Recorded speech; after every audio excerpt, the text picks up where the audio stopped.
అమ్మా తమ్ముడు మన్ను తినేను చూడమ్మా నిరామన్న తెలుపగా అన్నాని చెవినులిమి యశోద ఏదన్నా నీ నోరు చూపుమనగా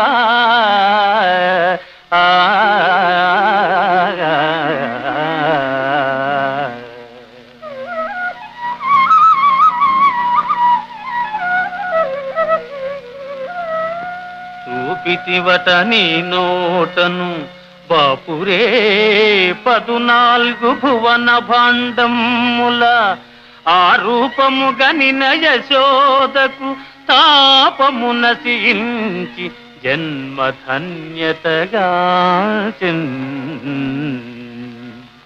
జయ కృష్ణ ముకుంద మురారి.